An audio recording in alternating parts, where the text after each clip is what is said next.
राम मंदिर का निर्माण नहीं कर सकते, भगवान बिरसा मुंडा को सम्मान नहीं दे सकते, बाबा साहब डॉक्टर भीमराव अंबेडकर को सम्मान नहीं दे सकते, देश को सुरक्षा नहीं दे सकते, गरीबों का कल्याण नहीं कर सकते, तो फिर इनको चुनना ही क्यों है? लोग कहते थे राम मंदिर का निर्माण होगा, खून बहेगा। अबे हमने कहा मच्छर भी नहीं मरेगा, चिंता क्यों? ये जितने माफिया यहां पे आज थोड़ा बहुत सिर उठा रहे हैं, यूपी में भी 17 के पहले, हमारी सरकार आने के पहले ऐसे ही सिर उठाते थे। आज उन सभी माफिया को जहन्नुम की यात्रा में भेज दिया गया है। अब उनको जन्नत भी नहीं मिलने वाली है। राम नाम सत्य है हो गया है।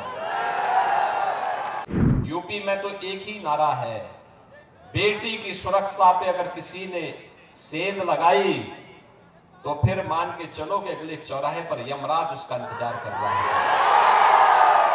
बहनों और भाइयों, मैं आपसे कहने के लिए आया हूं, जब ये राम मंदिर का निर्माण नहीं कर सकते, भगवान बिरसा मुंडा को सम्मान नहीं दे सकते, बाबा साहब डॉक्टर भीमराव अंबेडकर को सम्मान नहीं दे सकते, बेटी की सुरक्षा नहीं कर सकते, बांग्लादेशी घुसपैठियों को, रोहिंग्या मुसलमानों को किक आउट करके देश से बाहर नहीं कर सकते, देश को सुरक्षा नहीं दे सकते, गरीबों का कल्याण नहीं कर सकते, तो फिर इनको चुनना ही क्यों है? इनको एक सिरे से खारिज करने की आवश्यकता है। और इसीलिए मैं आपसे कहने के लिए आया हूं, देखो राम मंदिर का निर्माण तब हुआ जब मोदी जी प्रधानमंत्री बने और उत्तर प्रदेश में बीजेपी की सरकार बनी। दोनों सरकारें डबल इंजन की सरकार थी। 500 वर्षों की समस्या का समाधान 2 वर्ष में कर दिया। यानी 500 वर्षों में जो काम नहीं हुआ वो मात्र 2 वर्ष में आज अयोध्या में भव्य राम मंदिर का निर्माण हो गया।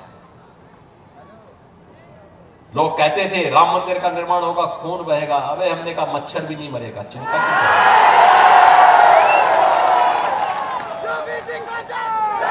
उत्तर प्रदेश में तो ये जितने दुर्दांत माफिया थे, जो आज जो माफिया हावी है ना, कोई खनन माफिया है, कोई भू माफिया है, कोई पशु तस्कर, पशु माफिया है, कोई वन माफिया है, ये जितने माफिया यहां पे आज थोड़ा बहुत सिर उठा रहे हैं,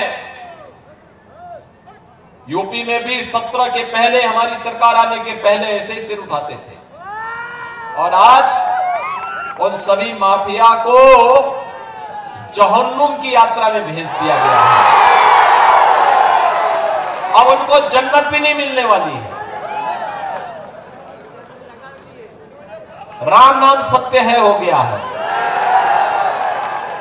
और इसीलिए आपसे कहने के लिए आया हूं, बहनों और भाइयों, यूपी में तो एक ही नारा है, बेटी की सुरक्षा पे अगर किसी ने सेंध लगाई तो फिर मान के चलो कि अगले चौराहे पर यमराज उसका इंतजार कर रहा है। टिकट कटना उसका यमराज के यहां के लिए तय है। ये लव जिहाद के नाम पर बांग्लादेशी घुसपैठी यहां आकर के जिस प्रकार का कोहराम मचा रहे हैं, झारखंड के अंदर माननीय उच्च न्यायालय को भी चिंता व्यक्त करनी पड़ी। धर्मांतरण की गतिविधियां जिस तेजी के साथ आगे बढ़ी हैं, इसी के लिए आपसे कहने के लिए मैं आया हूं, क्योंकि झारखंड उत्तर प्रदेश की तरह अनलिमिटेड पोटेंशियल का राज्य है, प्राकृतिक संसाधनों से भरपूर राज्य है। ताज़ा खबरों के लिए हमारे चैनल को सब्सक्राइब करें और बेल आइकन दबाएं।